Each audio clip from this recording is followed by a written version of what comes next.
You're sitting across from someone who's crying, maybe a partner, maybe your child, maybe someone you'd do anything for, and your brain does something automatic.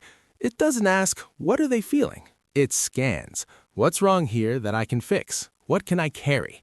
What action can I take right now?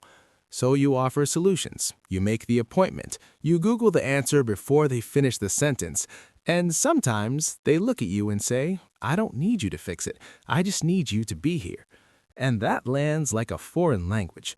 Because here's what nobody told you. You were never taught that presence was enough. Every man who shaped you showed love through output, through results, through problems solved and things handled. Sitting still felt like failing. Listening without acting felt like doing nothing. So you learned to speak in actions, in effort, in the quiet language of showing up with your hands already working. Psychologists call this instrumental support. You call it love. Think about who calls you when something breaks. Not just pipes and engines. People, situations, crises at 2 a.m. that nobody else knows how to handle. You're the one who answers, every time. And you don't resent it, not exactly. Because being needed feels like belonging. Being the capable one feels like your place in the room. But take that away. Take away the problem to solve, the thing to carry, the crisis to manage, and you're left with a question you've been quietly avoiding your whole life. Who are you when there's nothing left to fix? This is where it gets deeper. The compulsion to fix isn't just habit, it's identity. Your value, in your own mind, is directly tied to your usefulness, which means the moment you can't solve something, you don't just feel helpless, you feel worthless. A 2006 study found men are significantly more likely to measure their self-worth through competence and utility rather than connection. You were handed a measuring stick early, and it only ever measured what you could do, never who you were. Here's the part that might surprise you. The light bulb isn't the point. The cabinet door that's been crooked for 6 months, not the point either. Even the person you're helping, sometimes, honestly, they're not the point either. You fix things because it quiets something inside you. Chaos, whether it's a dripping faucet or an argument you can't resolve, creates a specific kind of dread in you. A low hum, constant, like a frequency only you can hear. And the moment your hands start working, it stops. Psychologists call this compensatory control. When emotions feel too big to manage inside, your brain reaches for something outside it can control instead. Order the room, quiet the feeling.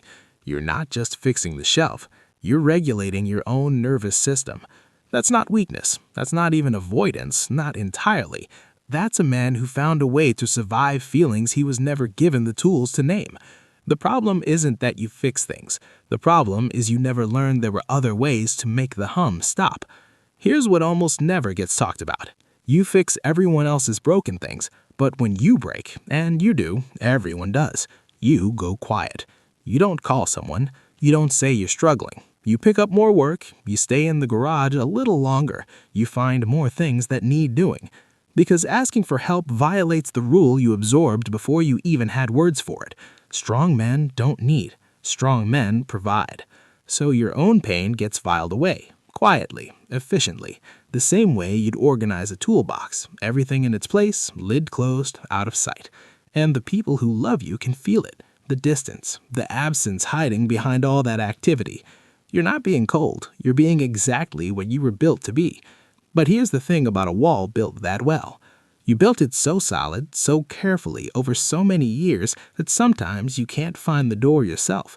You're not keeping people out anymore. You're locked in. And the loneliest part, you're still the only one who knows how to fix it. Here's what nobody warns you about. The people closest to you, they don't always feel helped by you. Sometimes they feel managed. Your partner brings you a problem, a real one, something heavy they've been carrying. And before they finish the sentence, you're already 3 steps ahead. You've got the solution. You've mapped the path. You're ready. And they go quiet. Not because you were wrong, because they didn't come to you for an answer. They came to you to feel less alone in the question. But you can't sit in the question with them. Unresolved things make that hum start again. So you solve. And they feel, without being able to explain why, slightly more alone than before they told you. This is the painful irony of the way you love. You give everything you have, and sometimes the thing you give most, your solutions, your action, your relentless capability, is the exact thing that creates distance. Not because you don't care, because caring for you has always looked like doing. And doing doesn't always leave room for just being there. You've probably been told to open up more, and something in you resists it. Not because you're stubborn, not because you don't want connection, but because somewhere deep, vulnerability doesn't feel like courage, it feels like a threat. Think back to the moments you did show something real. Maybe you were young, maybe you cried or admitted you were scared or said you needed something, and the room didn't hold it well. Someone got uncomfortable. Someone made a joke. Someone told you to toughen up. Your brain filed that away immediately. Showing weakness equals unsafe.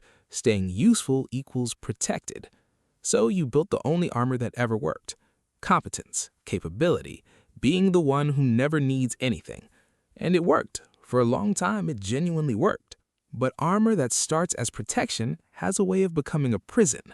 You're wearing it in rooms where you're completely safe, with people who would hold you if you let them. You just can't feel safe enough to find out. Psychologists call this emotional avoidance, not a character flaw, but a learned survival strategy that outlived the danger it was built for. There comes a point. It's different for every man, but you probably know the one I mean. It's not a dramatic breakdown. It's quieter than that. It's a Tuesday night. Everyone's asleep. The house is still. And you're sitting there, everything handled, everything fixed, everyone taken care of. And you feel completely empty. Not sad exactly, not angry, just hollow. Like you've been pouring out for so long that you never noticed nothing was coming back in.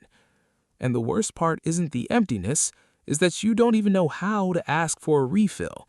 You've spent so long being the strong one that needing something feels almost embarrassing, foreign, like asking for directions in a country whose language you never learned. That moment, that quiet Tuesday night hollowness, that's not weakness arriving, that's honesty. That's your nervous system finally getting tired of pretending the armor doesn't weigh anything.